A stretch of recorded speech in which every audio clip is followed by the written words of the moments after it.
प्यारे बच्चे, शुभोदय। कैसे हैं आप सब? अच्छा, आज 9वीं कक्षा का दूसरा पाठ गाने वाली चिड़िया हम आपको बताएंगे। गाने वाली चिड़िया గానే వాలి చిడియ అంటే పాట పాడే పక్షి అని అర్థం అమ్మ. ఇక్కడ పక్షులన్నీ పాటలు పాడతాయి. కానీ ఇక్కడ పక్షి ఈ పాట వల్ల ఏం జరుగుతుంది? అసలు పక్షి ఎందుకు పాట పాడుతుంది? ఎవరి కోసం పాట పాడుతుంది? ఇదంతా మనం తెలుసుకుందాం. మామూలుగాని భారతదేశంలో కోయిల్ని గానేవాలి చిడియా అంటామంట. అదే మధ్య ఏషియాలో అయితే బుల్బుల్ అనే పక్షికి గానేవాలి చిడియా అంటారు. అదే పాశ్చాత్య దేశాల్లో అయితే హమ్మింగ్ బర్డ్‌ని గానేవాలి చిడియా అని ఒక్కొక్క దేశంలో, ఒక్కొక్క ప్రాంతంలో, ఒక్కొక్క దేశంలో ఒక్కొక్కలాగా పిలుచుకుంటారమ్మా. మనం ఇప్పుడు ఇక్కడ పాఠంలో ఉన్న గానేవాలి చిడియా ఏం చేస్తుంది? దాని గురించి తెలుసుకునే ముందు మనం చిత్ర మే క్యా దిఖాయి దే రహా హై దాని గురించి తెలుసుకుందాం. ఫస్ట్ ప్రశ్న చూడండి. చిత్ర మే క్యా క్యా దిఖాయి దే రహే హై? ఈ చిత్రంలో మనకి ఏం కనిపిస్తున్నాయమ్మా? 2 ఎడ్లు కనిపిస్తున్నాయి. ఒక రైతు కనిపిస్తున్నాడు. ఇక్కడ వ్యవసాయం చేస్తున్న రైతు. ఎడ్లు కూడా మనస్ఫూర్తిగా తన పని అవి చాలా బాగా చేసుకుంటూ వెళ్తున్నాయి. చుట్టూ నీరు, పచ్చదనం ఇవంతా కూడా వ్యవసాయం చేస్తున్న చిత్రం మనకి కనిపిస్తున్నాయమ్మ. "వే క్యా కర్ రహే హై" అని అడిగాడు. "వే ఖేత్ జోత్ రహే హై" అవి పొలం దున్నుతున్నాయి. వెనకాల రైతున్నాడు, ఎదర ఎడ్లున్నాయి. ఆ పని వ్యవసాయం చేస్తున్నాయి. ఇలాగా రెండో ప్రశ్నకి ఆన్సరు. మూడోది "ఇన్‌కి మెహనత్ పర్ అప్నే విచార్ బతాయియే" వీళ్ళ శ్రమ గురించి మీ యొక్క అభిప్రాయం ఏంటి అని అడుగుతుంటే, మనకి కార్మికులు, కర్షకులు కార్మికుల వల్ల మనం ఒక ఇంట్లో సుఖంగా మనం ఉంటున్నామంటే, ఆ కార్మికులు కలిసి ఒక ఇల్లు కడితేనే, ఒక బిల్డింగ్ కట్టినా, ఒక కట్టడం కట్టినా, ఏం కట్టినా సరే ఆ కార్మికుల యొక్క శ్రమ ఫలమే ఈరోజు మనం సుఖంగా ఇంట్లో ఉండగలుగుతున్నాం. అలాగే కడుపు నిండా మనం భోజనం చేస్తున్నాము. 5 వేళ్ళు లోపలికి వెళ్తున్నాయి నోట్లో. అంటే ఈ కర్షకులు, రైతుల వల్ల, వాళ్ళ యొక్క శ్రమ వల్ల, వాళ్ళు కష్టపడి అన్ని ధాన్యం, కూరగాయలు మనకు కావాల్సినయన్నీ కూడా వాళ్ళు పండిస్తున్నారు గాబట్టి, మనం సుఖంగా జీవించగలుగుతున్నాం అమ్మా. ఇవి ఆహ్, దీని యొక్క మూల ఉద్దేశ్యం అన్నమాట. ఇక్కడ ఉద్దేశం చూడండి. ఈ ఉద్దేశంలో समाज में किसान व मजदूरों का भी महत्वपूर्ण स्थान है। वे हमारे जीवन के आधार है। इनके प्रति स्नेह, प्रेम, सहानुभूति आदि रखना और इनकी सहायता करना हमारा कर्तव्य है. సమాజంలో కిసాన్ రైతులు, మజ్దూర్ అంటే కార్మికుల యొక్క స్థానం చాలా మహత్వపూర్ణమైనది. వే హమారే జీవన్ కే ఆధార్ హే. మనం జీవితం చక్కగా సుఖంగా సుఖమయ జీవితం మనం గడుపుతున్నామంటే వాళ్ళే మనకి ఆధారం. ఇన్‌కే ప్రతి అటువంటి వాళ్ళ మీద మనం కష్టం వాళ్ళతో వాళ్ళ యొక్క శ్రమ యొక్క దోపిడీ మనం ఎప్పుడు కూడా చేయకూడదు. వాళ్ళు పడిన కష్టానికి చెమట ఆరక ముందే డబ్బులు వాళ్ళకి మనం చెల్లించాలి. అదే కరెక్ట్ అయిన ధర్మం అంట. వాళ్ళ మీద మనం సహానుభూతి, ప్రేమ, ఆప్యాయత ఇవన్నీ కూడా చూపించాలి. వాళ్ళతో మనం కఠినంగా వ్యవహరించకూడదు. ఇన్‌కే సాత్ సాత్ పశు పక్షియోं का संरक्षण करना भी हमारा धर्म है. వాళ్ళతో పాటు పశువులు, పక్షులకి కూడా సంరక్షణం చేయడమే మనిషి యొక్క కర్తవ్యం. మనం వాళ్ళని కూడా బాగా చూడాలి. అది మన మానవ ధర్మం అన్నమాట. ఇది ఇలాగా ఈ పాఠంలో చెప్పబడింది. ఇప్పుడు మనం పాఠం చెప్పుకుందాం అమ్మ. एक राजा था, बहुत बहुत ही सुंदर महल में रहता था.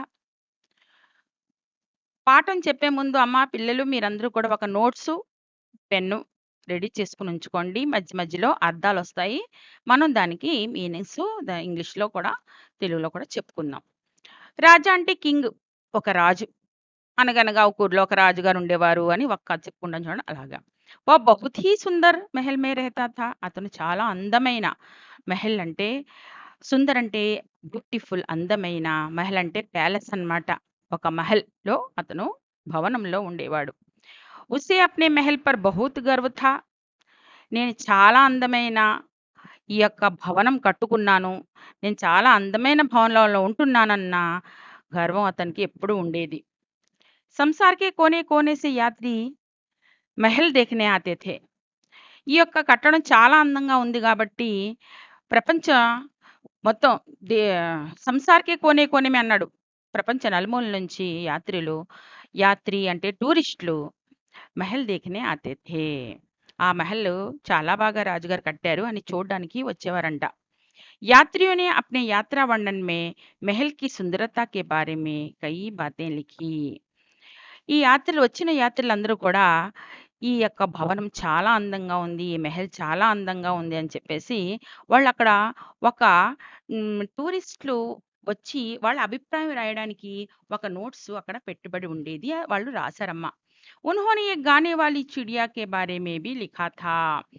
వాళ్ళు ఈ యొక్క భవనం యొక్క అందాన్ని వర్ణిస్తూ రాస్తూ గానేవాలి ఒక చిడియా ఉంది. పాట పాడే పక్షి కూడా ఇక్కడుంది.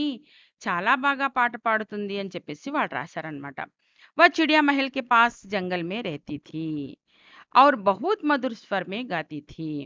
ఆ యొక్క పక్షి మహల్‌కి చుట్టుపక్కల్లోనే ఒక అడవిలో ఫారెస్ట్ అమ్మ. అడవిలో ఉండేదన్నమాట అక్కడ. ఆ యొక్క పక్షి మధుర్ స్వరమే స్వీట్ వాయిస్‌తో చాలా మధురమైన స్వరం ఉందన్నమాట. ఆ పక్షికి చాలా బాగా పాట పాడేది. ఇది ఫస్ట్ పారా అమ్మ. సెకండ్ పారా. రాజా నే ఇస్ చిడియా కో కభీ నహీ దేఖా థా.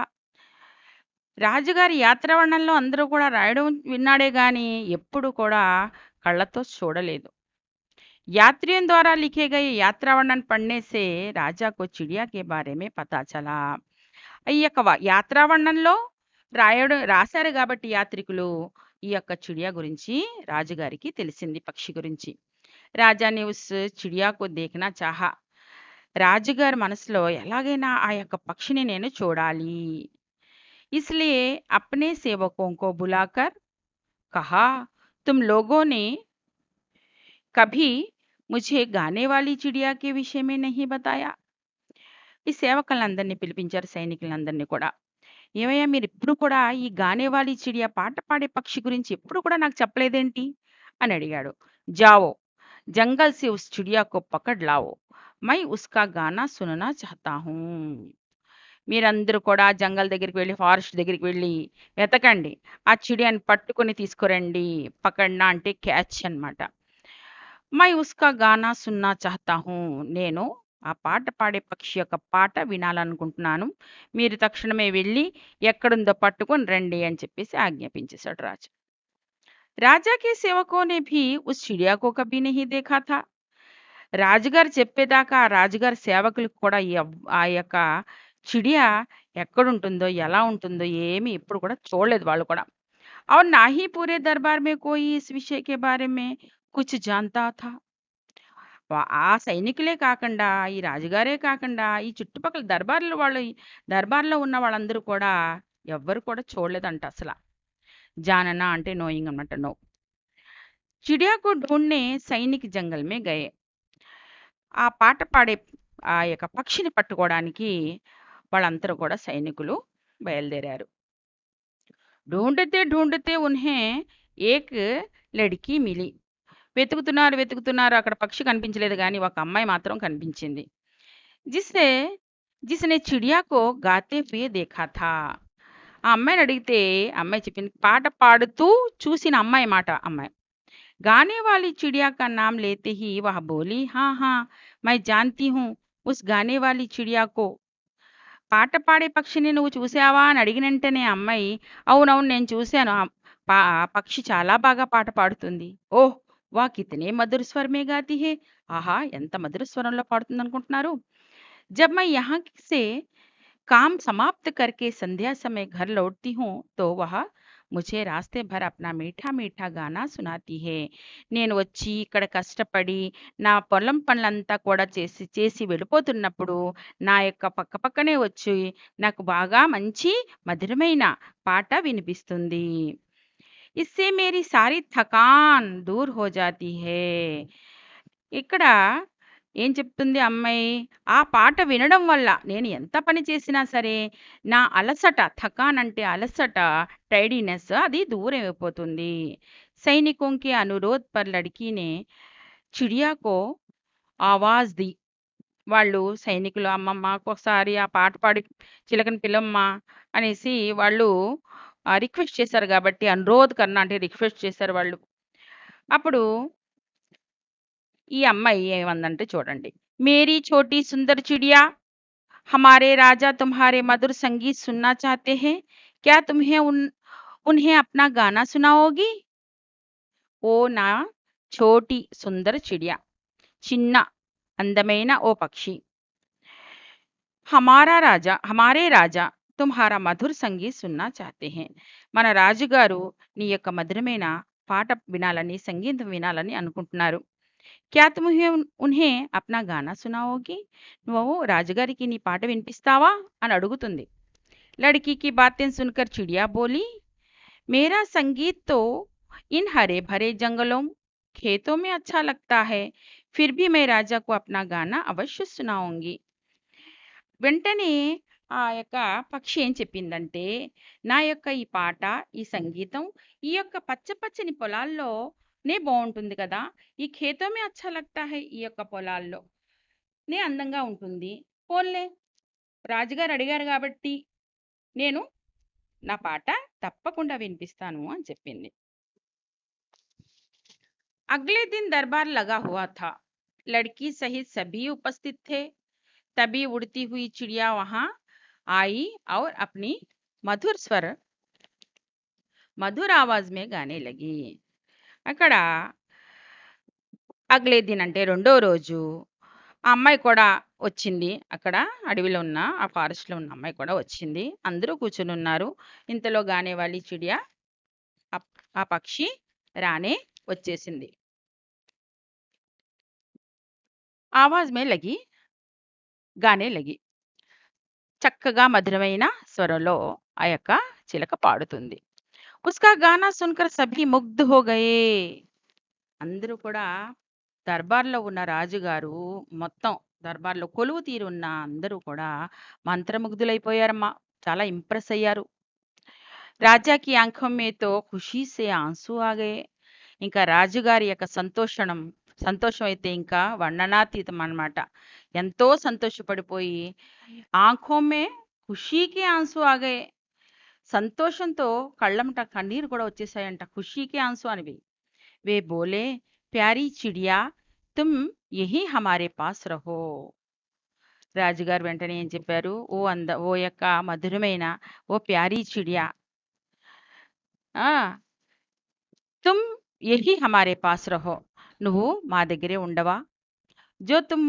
మాంగోగి వహ తుమ్హే మిలేగా నువ్వు ఏం అడిగితే నేను అది ఇస్తాను చిడియా బోలి మహారాజ్ మై ఆప్కే పాస్ రహూంగి ఓ మహారాజా నేను మీ దగ్గర ఉంటాను మైనే ఆప్కి ఆంఖో మే ఖుషీకి ఆన్సు జో దేఖే హే నేను ఎందుకుండను నేను వచ్చిన వెంటనే నా పాట వినిన వెంటనే మీ యొక్క కళ్ళల్లో సంతోషంతో కన్నీరు కారాయి కదా చిడియాకి లియే సోనే కా పింజరా బనవాయా అని చెప్పిందన్నమాట అప్పుడు వెంటనే రాజుగారు ఏం చేశాడు బంగార పంజరాన్ని తెప్పించేశాడు జిస్ కిసి చీజ్ కి వహ ఇచ్చా కర్తి రాజా ఉసే పూరా కర్తా ఆ యొక్క చిలక ఏం కోరుకుంటే అది వెంటనే తెప్పించేసేవాడు రాజు సారే రాజ్యమే ఉస్ చిడియాకే సంగీత్ కి ధూమ్ మచ్ గయి మొత్తం రాజ్యంలో రాజుగారి దగ్గర ఒక చిలక వచ్చిందంట ఆ చిలక చాలా బాగా పాడుతుందంట అని చెప్పేసి ధూమ్ మచిజానా అంటే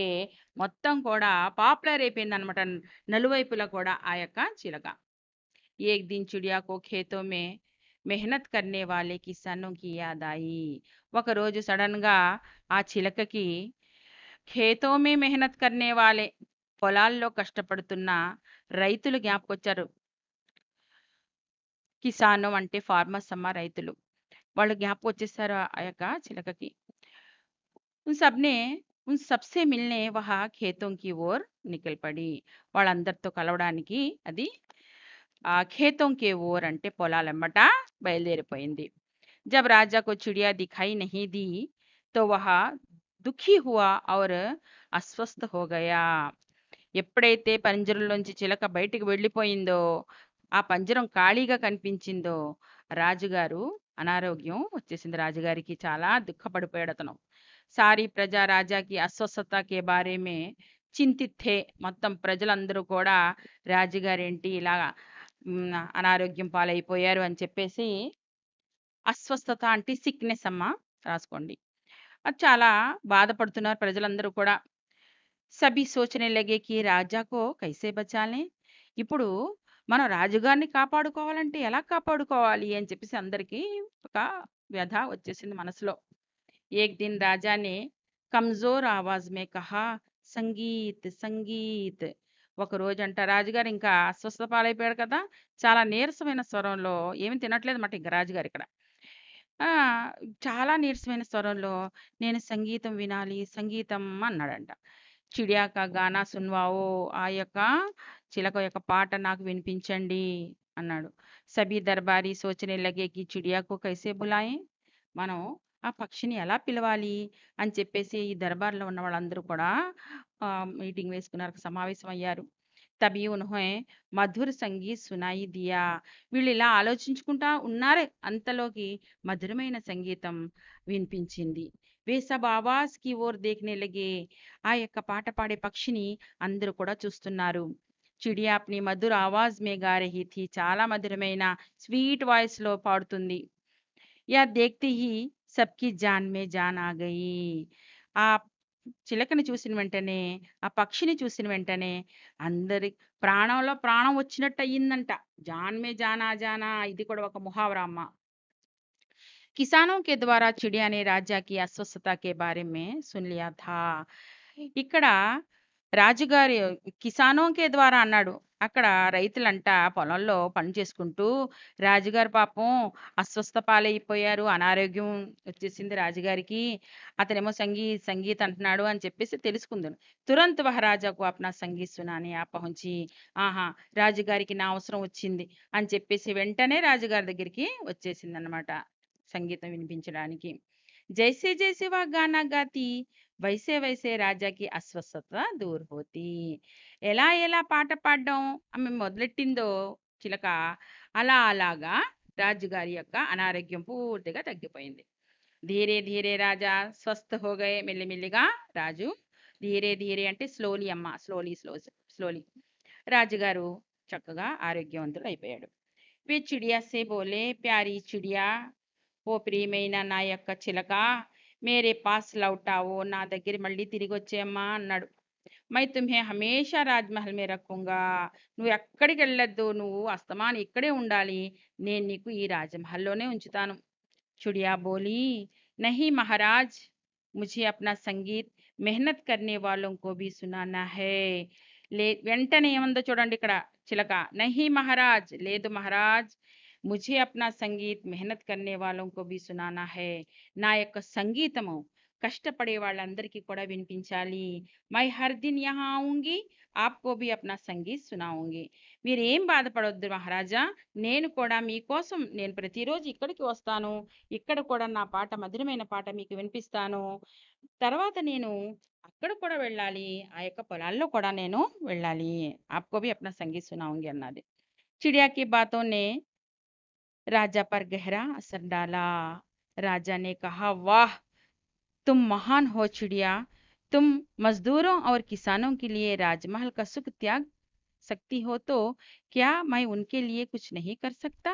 ఇక్కడ గానేవాలి చిడియా ఏం చెప్పిందమ్మా? నేను పొలాల్లో వెళ్ళాలి, కష్టపడే వాళ్ళకి నా సంగీతం వినిపించాలి.